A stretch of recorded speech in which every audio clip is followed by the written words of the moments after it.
దేవుడు అసలు ఎక్కడున్నాడు, ఎందుకు ఈ ప్రార్థనలు చేయాలి అనేది.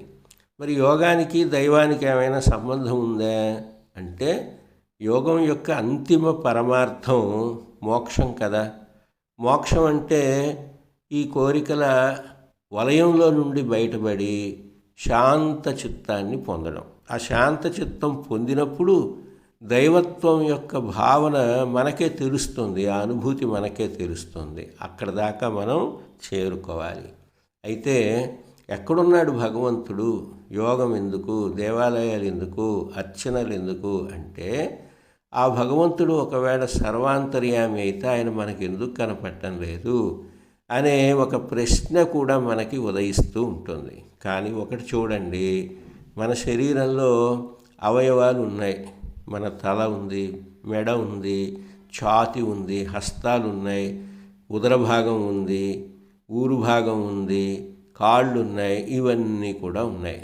అయితే మరి మనం అన్నిటినీ చూస్తున్నాం, కానీ మన ముఖాన్ని మనం మన కళ్ళతో చూసుకోగలమా?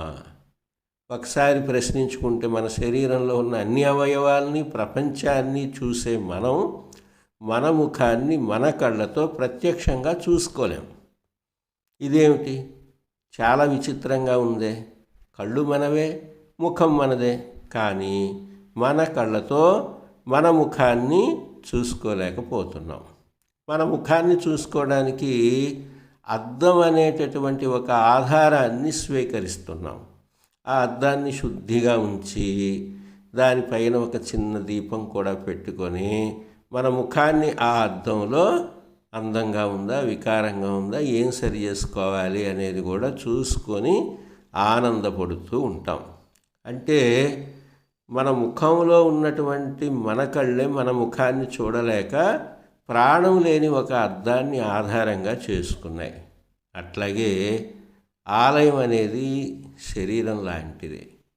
ఆ ఆలయంలో ఉన్న దేవతా విగ్రహం మనిషి చేసిందే అయినప్పటికీ కూడా అద్దంలో మన ముఖాన్ని మనం చూసుకున్నట్లుగానే ఆ దేవతా విగ్రహంలో మనం ఆ దైవత్వాన్ని దర్శిస్తూ మనోనిగ్రహాన్ని పొందుతాము.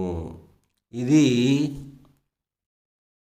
భారతీయ ఆరాధనా విధానంలో ఉన్నటువంటి ఒక గొప్ప విశేషం. అందుచేత మనం ఎప్పుడూ కూడా హేతుబద్ధంగా ఆలోచించాలి. ఆ హేతుబద్ధతలో కూడా ప్రామాణికత్వం ఉండాలి.